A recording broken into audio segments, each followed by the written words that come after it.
mga biktima ng rabies natin. So dito, yung nanay, sinusubukan niya painumin ng tubig yung bata. So makikita nyo, yung bata, na parang may reflex siya na ayaw niya. Ang nangyayari dyan is nagkakaroon ng spasm or pinupulikat. Nakaramdam na kayo ng pulikat, di ba? Pinupulikat kayo sa binti. Imagine niyo na lang, pinupulikat kayo sa lalamunan at sa respiratory muscles nyo, sa baga nyo. Ganun yan kasakit, kaya lumalayo siya. Kaya yan tinatawag na hydrophobia. Next po. Ito naman isang short clip mula sa India.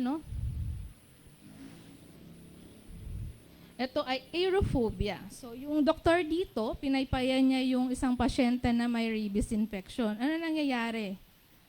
Takot din siya sa hangin. So, ganun din ang mechanism niyan. So, pinupulikat ang airways niya. Nagko-constrict. Masyadong masakit yan para sa kanila.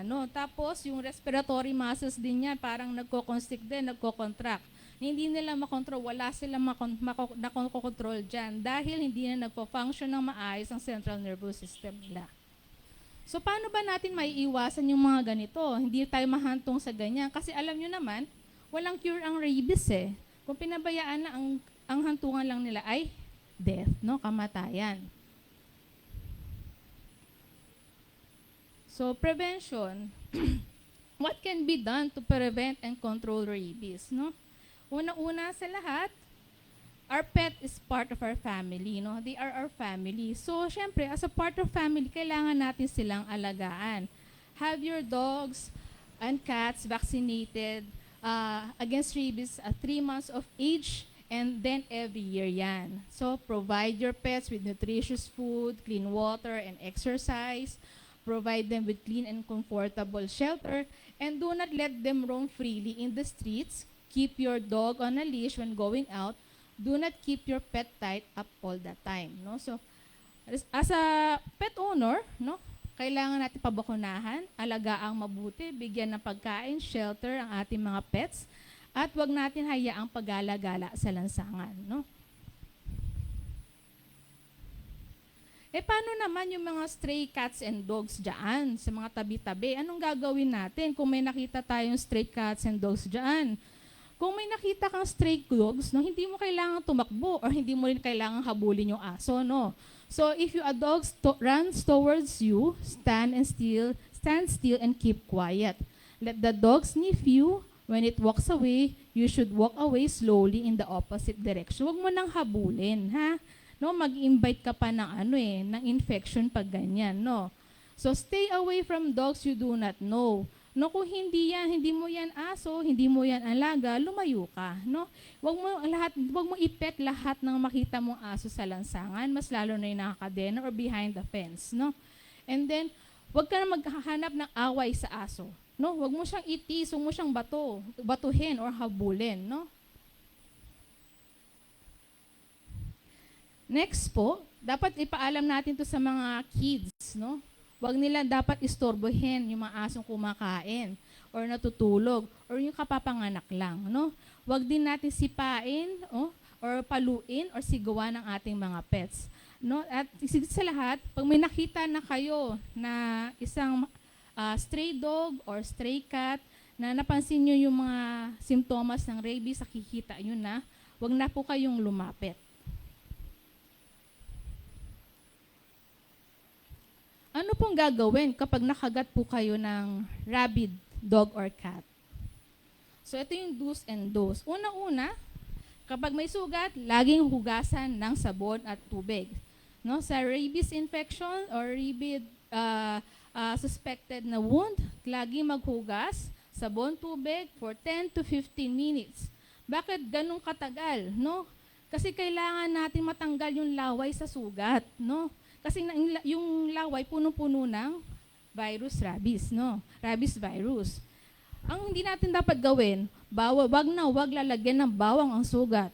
Ano bang gusto nyo ilagay nyo dyan? Paminta, suka, ano pa? Gawin yung paksiw. So, bawal po yun, ha? Hindi natin gagawin yon, So, pagkatapos hugasan ng sugat, anong gagawin? Applyan ng antiseptic katulad ng ethyl alcohol, isopropyl alcohol, or povidone iodine. Paano mag-apply ng ganito, antiseptic sa sugat. Ganun na lang ba? Bahala na. Magsisimula kayo sa center ng sugat palabas, ha? No? Hindi nyo kailangang takpan ng sugat, pigain na parang labada para paduguin. Huwag po nyo ang gagawin yun, ha? Kung yan ay talagang dumudugo ng malubha, lagyan lang ng konting pressure para hindi masyado dumugo, no? Pagkatapos, pupunta kayo sa Animal Bite Center, no? Magkokonsulta kayo agad, no? Hindi kayo pupunta sa albularyo at magpapatandok. Alam niyo ba yung tandok? Ha? Yung parang mayroong sungay ng usa, ididikit doon sa sugat. Sasabihin sa'yo, sinisip-sip ng sungay yung rabies. Hindi po ganun yon. Or pupunta kayo, may batong ilalagay, sinisip-sip daw yung sugat. No, hindi po siya effective, ha? Ano naman ang gagawin natin sa biting animal, no? Una-una sa lahat, syempre, reflex natin yan pag kinagat yung ating relatives, mga kapatid, no? Ate, kuya natin kinagat, hahampasin na natin yung animal or aso, tas papatayin, no? Kasi parang naghiganti tayo sinaktan niya yung ating loved ones, no? Pero hindi po, no? Pag ganyan po yung nangyari, kailangan natin i-report yan sa Municipal Agriculture Office or sa City Veterinary natin regarding sa mga ganyang kaso po, no? Tapos, i-obserbahan natin, hulihin po nila yan. Obserbahan po yan ng 14 days starting on the day of the biting incident. Bakit 14 days, no? Hindi 10 days, no? Kasi, ang rabies infection sa isang hayop ay hindi pa talagang lubos na nauunawaan ng mga scientifico. Kaya nagbibigay sila ng more than 10 days na pagitan ng obserbasyon, no? So, obserbahan niya ng 14 days, pero kailangan pa rin natin silang alagaan, no? The animal should be restricted in one area. Provide adequate food and water. Then consult a veterinarian if the animal died within 14 days. Pag naka-isolate na yung isang suspected na rabid animal, cat or dog, no? So kailangan isang tao lang ang mag-handle sa kanya. Yung isang taong yun dapat protektado, no? Meron siyang gloves, no? Meron siyang mask or face shield cover talaga para yung laway, no? Hindi dadapo o tatalsik sa kanya. Matalsikan man siya, may protection siya. Makagat man siya, may protection siya, no? Pagkatapos, yung area of isolation, kailangan linisin, sterilize, gamit pwede na ang Zonrox, no? So, 1:10 parts. Ibig sabihin, 1 part Zonrox, then 9 parts na water. So, ano ba yung nabanggit ko kanina, diba? Seek urgent medical attention to receive vaccination. Ano ba itong vaccination na to? No? Ano ba ang post-exposure prophylaxis? Ang post-exposure prophylaxis ay hindi lang vaccination. It includes yung hand washing, washing of the wounds. So, washing the wounds plus vaccine or depende na lang sa kategory ng inyong bite, immunoglobulin. So, kung ang kategory ng bite nyo, ano ba yung mga kategory ng animal bite? Meron tayong category 1, category 2, or category 3. Category 1, yun yung hindi nyo kailangan ng mga vaccine, kailangan nyo lang hugasan yung area na kinalmot or nahawakan or natalsikan ng laway ng rabid animal, cat or dogs. So, cat 1 yun, walang vaccine na kailangan dyan. Washing lang with soap and water. Paano yung Category 2, ito yung mga minor scratches, no, na walang bleeding, no? Pag ganyan, category 2 ka lang siya, ang bibigyan hand washing, wound washing, then vaccine, no? Bibigyan kayo, no? Then, ang category 3 naman, ito yung malalang kagat na, no? So, mayroon na yan pagdurugo, no? Sa multiple parts of the body, especially sa head and neck. Kung ang bite mo is wala namang dugo, pero nasa head and neck, considered pa rin siyang category 3, ha? No? So, pag category 3, yung malala talaga na kagat, hugasang mabuti ang sugat, 10 to 15 minutes. Lagyan ng antiseptic, punta sa doktor, bibigyan kayo ng vaccine and immunoglobulin. So, ano bang ginagawa ng community natin, ng local government unit natin? So, meron tayong law regarding rabies. No, itong Anti-Rabies Act of 2007. Ito ay providing for the control and elimination of human and animal rabies.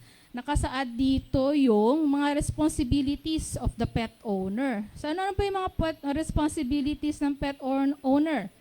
So have their dog regularly vaccinated against rabies and maintain a registration card that shall contain all vaccination conducted on their dog. And then submit their dogs for mandatory registration. Maintain control over their dog and not allow it to roam the streets or any public place without a leash. Be a responsible pet owner by providing their dog with proper grooming, adequate food, and clean shelter.